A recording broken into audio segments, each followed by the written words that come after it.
Target ছিল বেকার যুবকেরা। কাজের কথা বলেই সেই সব শ্রমিকদের মধ্যপ্রাচ্যে পাচার করে দেওয়ার মতো গুরুতর অভিযোগ ঘিরে চাঞ্চল্য ছড়ালো দুর্গাপুরে এনআইএর হাতে ধৃত গোলামের কীর্তি ফাঁস। মধ্যপ্রাচ্যে মানব পাচারের অভিযোগ। এনআইএর হাতে গ্রেপ্তার দুর্গাপুরের গোলাম জানা। সূত্র মারফত জানা যাচ্ছে, কখনো টায়ারের দোকানে, কখনো আবার ট্রাভেল এজেন্সিতে চাকরি। তারই আড়ালে মধ্যপ্রাচ্যের দেশগুলিতে ঠিকা শ্রমিক সরবরাহের কাজ চালিয়ে গেছেন এই অভিযুক্ত ব্যক্তি। শুধু তাই নয়, কাজের নামে ঠিকা শ্রমিকদের সেসব দেশে নিয়ে যাওয়ার জন্য ভুয়ো পাসপোর্ট তৈরিও করতেন বলে গুরুতর অভিযোগ রয়েছে তার বিরুদ্ধে।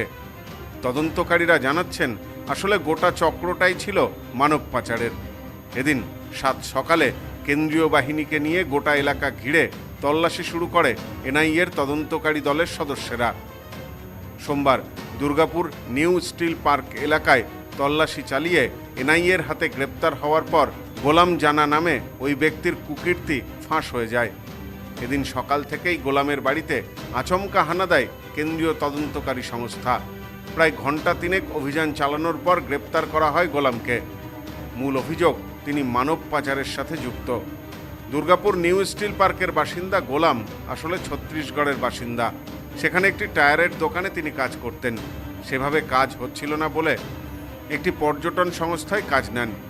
সেখান থেকেই সম্ভবত বিদেশে ঠিকা শ্রমিক সরবরাহের নামে মানব পাচার চক্রের সাথে যুক্ত হয়ে পড়েন। বছর 4 আগে ছত্তিশগড় থেকে গোলাম চলে আসেন দুর্গাপুরে। সেখানে বিয়ে করেন। নিউ স্টিল পার্কে বাড়ি ভাড়া নিয়ে থাকতে শুরু করেন। তার 2 পুত্র সন্তানও রয়েছে। প্রতিবেশীদের সাথে সেভাবে মেলামেশা করতেন না বলে স্থানীয়রা জানাচ্ছেন। মাঝে মধ্যেই অবশ্য তিনি বিদেশে যেতেন। বিদেশে বলতে মালয়েশিয়া, সৌদি আরব। গোলামের স্ত্রী প্রতিবেশীদের সে কথা জানিয়েছিলেন, কিন্তু ঠিক কী কারণে তিনি বিদেশে যেতেন তা বুঝে উঠতে পারেননি প্রতিবেশীরা। সোমবার 7 সকালে গোলামের খোঁজে এনআইএর টিম দুর্গাপুরে আসে। তখনও সকলে কার্যত অন্ধকারে। কী কারণে এত তল্লাশি তা বুঝে উঠতেই পারেননি প্রতিবেশীরা। পরে যখন মুখ ঢাকা অবস্থায় গোলামকে তার বাড়ি থেকে বের করা হচ্ছে, নিজেদের গাড়িতে তোলেন তদন্তকারীরা, তখন সবটাই স্পষ্ট হয়ে যায় এলাকাবাসীর কাছে। জানা যায়, শুধু ঠিকা শ্রমিক সরবরাহ নয়, তাদের বিদেশ যাত্রা মসৃণ করতে গোলাম ভুয়ো পাসপোর্ট বানিয়ে দিতেন।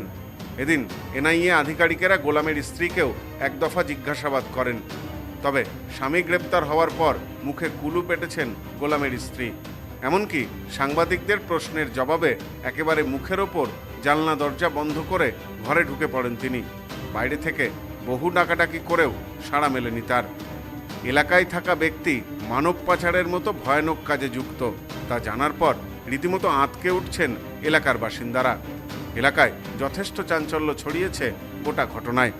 भर लगा हुआ है, गाड़ी है, पुलिस की वैन गाड़ी है, 5-6 गाड़ी। हम देखने आए, क्या बात है, देख रहे कि भीड़ बहुत लगा हुआ है। कोई हम कुछ कांड किया है, क्या मालूम नहीं हुआ, हमको कुछ नहीं मालूम। देख रहे भीड़ लगा, अभी तक चिल्लाओ, अभी तक पब्लिक यहाँ पर भीड़ लगाए हुए है। इनाया की टीम है क्या? नहीं मालूम सर हमको। পুলিশের গাড়ি রয়েছে? हाँ, पुलिस की गाड़ी है, टाटा सुमो है, खड़ा है। तो यहाँ कितना दिन से वो रह रहे हैं यहाँ पर?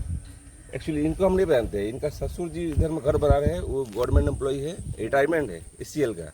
उनका ये दामाद है, बस इतनी जानकारी है। वो नाम क्या है वो भी नहीं हमको नहीं मालूम। भाड़े में रहते हैं? हाँ, किराए पर। कितने दिन आए थे? ये कितने दिन पहले यहाँ पर आए? 2-3 साल से शायद है।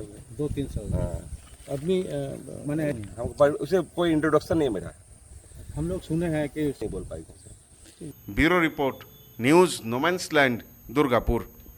সম্প্রীতি guest house hotel and restaurant, সমস্ত আধুনিক সুবিধাযুক্ত AC double bedroom, standard double bedroom, twin bedroom, deluxe double bedroom. আমাদের হোটেলেই রয়েছে বাঙালির খাবার সহ মাল্টি কুইজিন রেস্টুরেন্ট। শহরের মধ্যে অথচ সম্পূর্ণ নিরাপদ পরিবেশে থাকা খাওয়ার একমাত্র ঠিকানা Sampriti guest house hotel and restaurant, Chakdah road, টবাজার, বনগাঁ। ফোন 03215257603।